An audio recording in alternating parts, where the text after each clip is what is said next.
Bonjour tout le monde, bienvenue pour cette nouvelle vidéo. Il s'agit aujourd'hui d'un unboxing d'un smartphone un peu particulier, le Pocophone F1 by Xiaomi, un smartphone qui fait couler beaucoup d'encre en ce moment, tant bien qu'en mal. Et j'étais très curieux de l'avoir entre les mains pour voir un peu ce qu'il donnait, tant en termes de design qu'en termes de performance, d'autonomie et surtout de photos. Donc ce smartphone vient d'arriver dans la boutique Phonedroid.fr qui le propose à 359,90 €, donc avec le stock en France, garantie 2 ans, livrable en 24 heures. Et vous pouvez le trouver aussi moins cher en Chine, chez China Droid par exemple, qui le vend en ce moment 285 € si je dis pas de bêtises. Donc voilà, en version globale toujours. Eh bien, écoutez, on va procéder au déballage du smartphone avec la présentation et la découverte aussi en même temps que vous du design. Et je vais vous présenter aussi vite fait les caractéristiques. On va regarder un peu comment il tourne et puis on fera un test un peu plus approfondi d'ici trois bonnes semaines, je pense, sur le blog. Voilà. Eh bien, c'est parti. On va déballer ce téléphone. Donc, une boîte assez classique avec des couleurs un peu originales, noir et jaune. Voilà, donc on est bien sur une version globale avec les caractéristiques au dos et écrit en anglais puisqu'on est sur une version globale. Voilà, donc on aperçoit déjà qu'on va retrouver à l'intérieur le Snapdragon 845. C'est d'ailleurs, il me semble, le smartphone équipé d'un Snapdragon 845 le moins cher du marché, avec un système de refroidissement liquide. Donc ça c'est vraiment très très bien. Un double capteur photo de 20 millions de pixels et qui fait aussi la reconnaissance faciale à l'avant, et une batterie de 4000 mAh. Voilà, donc on va vous présenter tout ça.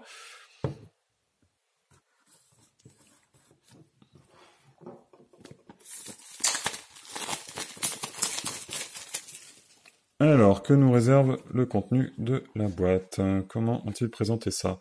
Bon bah, on se retrouve un peu sur un modèle à la Xiaomi. On voit que Xiaomi n'est pas indifférent à la conception du téléphone jusqu'à dans l'emballage. Donc, dans cet étui en carton, voilà, il n'y a rien d'autre. On retrouve un manuel d'utilisation, ou pas. Oui, ils disent user guide, mais c'est très succinct. Voilà, bon, c'est écrit en anglais, uniquement en anglais. Bon, c'est pas ça le plus intéressant. Là, on retrouve une coque en silicone. Voilà, telle que celle qu'on retrouve désormais dans tous les smartphones de la marque Xiaomi. Voilà, de bonne qualité, qu'on appréciera le temps d'acheter une coque peut-être un peu plus jolie, un peu plus design. Alors, ici, on retrouve le téléphone. Voilà, il fait son petit poids. Hop, un chargeur européen. Ouais, on est vraiment une boîte, une présentation comme Xiaomi avec le petit trombone au fond. On retrouve les vieux trombones d'ailleurs. Donc là, un câble de grosse section USB-C. Voilà. Le chargeur, donc j'imagine un 5 volts 2 ampères, qui ressemble très fortement au Xiaomi. D'ailleurs, Xiaomi c'est indiqué dessus, comme ça on sait d'où ils viennent. 5 volts 2,5 ampères, ça c'est plutôt pas mal pour la charge rapide. Voilà, bon, le contenu de la boîte, c'est fait. Hop, on éloigne ça pour pas la heurter un peu plus tard. On va allumer le téléphone. Voilà. On va enlever à l'avant le film protecteur pour bien s'apercevoir de la qualité de l'écran. Alors déjà, l'allumage, le noir qu'on pouvait voir sur le fond me faisait penser à un écran AMOLED, ce qui est plutôt de bon augure. Bon, avant de le démarrer, hop, on va regarder ça un peu plus tard. Donc voilà le smartphone tel qu'il est présenté. On va enlever ça aussi. Voilà, je vais enlever le film plastique, je vais le laisser parce que c'est pas gênant pour nous. Donc on est sur une coque en polycarbonate qui est plutôt bien finie, c'est plutôt sympa. Ouais, je vérifiais. Le cadre a l'air en plastique aussi, enfin en polycarbonate. Ouais, non, c'est pas de l'aluminium, c'est ni de l'acier d'ailleurs. C'est donc tout en polycarbonate, mais c'est très bien fini en tout cas. La finition, Vraiment nickel, c'est un très beau téléphone. Voilà, à vérifier le cadre, mais il semble que ce soit du polycarbonate aussi. Enfin voilà, donc pour ceux qui disent que le dos en plastique fait un peu cheap, moi je ne trouve pas du tout, l'ayant entre les mains, et pour ceux qui l'ont d'ailleurs, mettez en commentaire ce que vous pensez du design du téléphone, si vous trouvez que ça fait cheap ou pas. Alors c'est sûr que c'est moins noble que de l'aluminium ou du verre, par contre c'est quand même beaucoup plus résistant, c'est vrai que c'est quand même plus sympa au toucher par rapport à l'aluminium déjà, ou du verre c'est moins froid, ça tient bien en main, ça fait un toucher un peu soyeux, c'est plutôt sympa. Non, moi j'ai vraiment rien contre, et puis j'apprécie, là je sais pas si on voit bien sur la vidéo, voilà là on le voit bien, les deux liserés rouges qu'on voit autour des deux capteurs photo, je trouve que ça rend plutôt pas mal. Ça me fait penser aussi au Mi 8 Explorer Edition là qui a les liserés rouges comme ça. Mais enfin voilà, ça donne un petit côté high-tech que j'aime bien. Donc on a un double flash LED. Bon, on va parler vite fait des caractéristiques, comme ça sera fait. Donc l'écran, on est sur un 6,18 pouces LCD Full HD+, 18,7 neuvième, donc le format cher à Xiaomi. On a donc voilà, on a Mi 8 9 comme on vient de le voir, mais customisé pour Poco. Donc j'ai testé le Poco Launcher sur un vieux Xiaomi que j'avais dans un tiroir. La seule différence que j'ai pu noter, c'était le tiroir d'application. Voilà, on a un tiroir d'application sur Mi 8 façon Poco qu'on ne retrouve pas bien évidemment sur les Mi 8 standard maintenant on va dire. On va voir là maintenant si je vois d'autres différences. Pour l'instant comme ça au démarrage il y a aucune différence mis à part ce tiroir d'application. À l'intérieur, on a le processeur Qualcomm Snapdragon 845, le meilleur processeur du moment, ça y a pas photo. Donc voilà, super bonne performance, c'est même pas la peine de le tester sur les performances, je pense que là on sera pas du tout déçu. Surtout que, comme je vous l'ai dit tout à l'heure, il y a un système de refroidissement liquide. Donc ce qui va encore améliorer un peu plus les performances, surtout pendant les jeux vidéo, tout ça, on va éviter toute chauffe, et donc garder une bonne fluidité de l'appareil. Là, non, surtout pas, hein, parce qu'après, ça va être compliqué après. Allez, je mets vite France.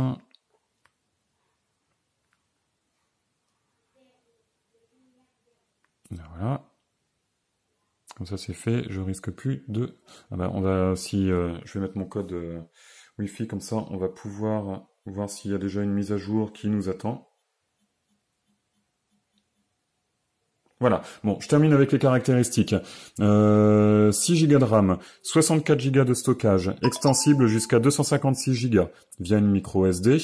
On va regarder le tiroir SIM aussi.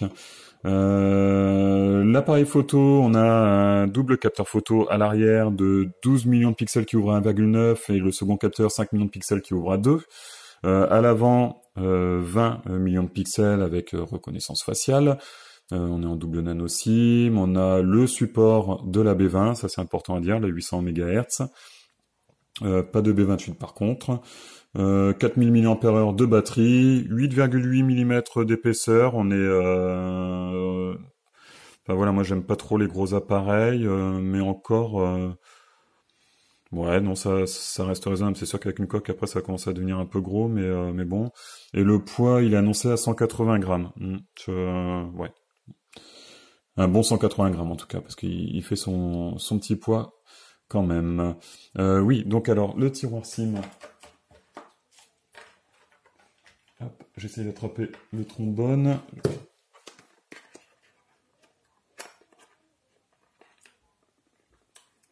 Le voilà, pardon. Excusez-moi. Hop. Donc, on est sur voilà un double nano SIM avec la possibilité de mettre une SD à la place de la seconde SIM.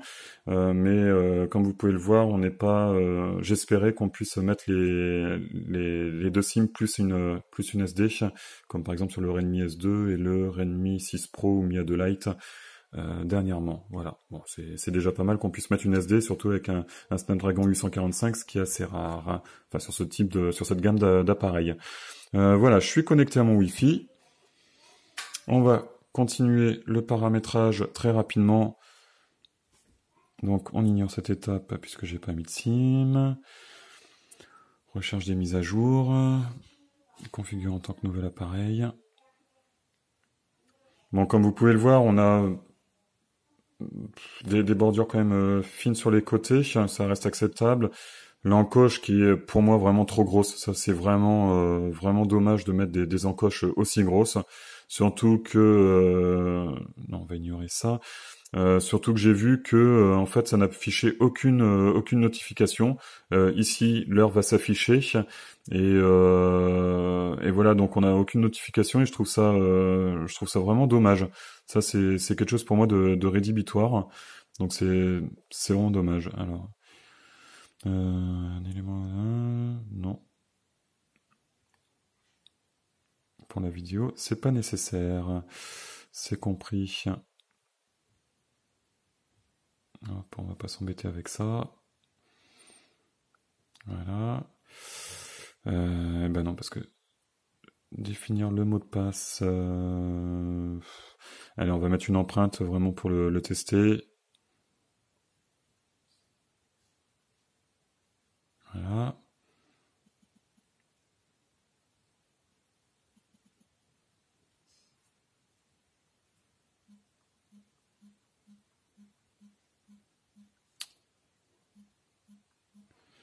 Voilà, c'est bon, c'est parti. On va le tester tout de suite.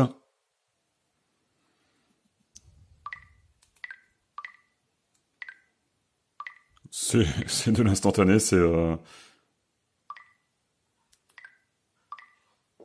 bon, impeccable. Par contre, il fait tout petit. Enfin, on n'a pas on risque pas de le confondre avec les capteurs photo parce qu'il y a un petit enfoncement là, donc on sent bien la différence. Mais vous l'entendez au son, ça se déverrouille tout de suite, c'est instantané. Donc ça, nickel, super bon point. Hop. Ah, du coup, bon, on va prendre le Poco, il a pas l'air très joli, mais voilà, autant tester tout. Allez. Bon, la première impression comme ça est plutôt bonne. C'est vrai que sur les photos, tout ce qu'on a pu voir sur le web, ça me donnait pas spécialement envie. Là, je le trouve plutôt sympa une fois en main. Il est plutôt sympa, plutôt joli, plutôt bien fini. Là, voilà, on aperçoit, il y a un petit liseré argenté qui fait son petit effet, qui est assez sympa. Non, c'est un beau téléphone. Donc, on a les bords arrondis 2,5D là, autour de l'écran. Ça, je l'ai pas précisé, mais maintenant, c'est devenu légion dans les smartphones. La bande noire en bas, elle est un peu grosse, comme sur le Mi 8. Je trouve ça dommage. Ça fait pas très chouette. Oui, bah, oui, hop.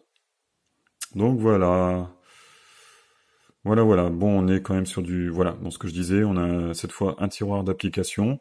Euh, voilà, mais je pense que ça va être la seule différence qu'on va trouver. Si le design des petits raccourcis, ça change aussi. Bon, le multitâche, hop, on va ouvrir deux, trois choses.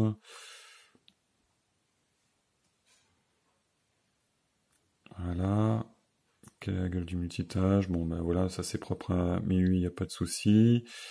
Est-ce qu'on a... Non, on n'a pas de... Si, voilà, on a le même volet que sur MIUI, tout est pareil. Par contre, ce qui est dommage, voilà, c'est qu'on peut pas rajouter de widget. Je trouve ça un peu dommage.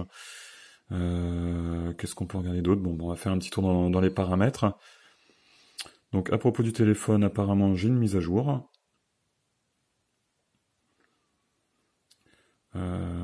Petite mise à jour, oui, vers 9.6, ok, on verra ça plus tard. Donc voilà, on est vraiment sur du MIUI, il n'y a pas grand chose qui change. Stockage interne, ok. Hop. Bon, s'il y a un petit peu les logos qui diffèrent. Oui, c'est vrai que le Poco Launcher est pas vraiment identique. L'application là qu'on peut télécharger sur les téléphones Mi pour avoir le droit au Poco Launcher et surtout au tiroir d'application. Là, ils ont changé un peu le design. Hop. Mais sinon, après, en termes de fonctionnalité, tout reste assez identique. Ouais, bon. Après, on va faire un affichage plein écran. Donc, on retrouve la gestuelle. Mais non, j'aurais pu... hop, voilà, bah, comme ça je vous le montre. Là, c'est le retour home. Là, c'est l'ouverture du multitâche, pour ceux qui ne connaissaient pas encore. Le retour, voilà. Et ça marche aussi de l'autre côté pour faire le retour. Parfait. J'ai terminé, c'est parfait. Voilà, voilà, voilà. Bon, bah sinon, on est... Bon, après maintenant, ça mérite un test approfondi pour voir tout ça. On va regarder vite fait les photos. On va faire un petit test d'un qu'on a l'intelligence artificielle. Alors, à savoir que l'appareil photo, bon, il n'y a pas encore vraiment de test, mais j'ai ouï dire qu'il était même meilleur que le Mi 8. Donc ça, c'est plutôt de bon augure. Voilà, on va faire une petite photo.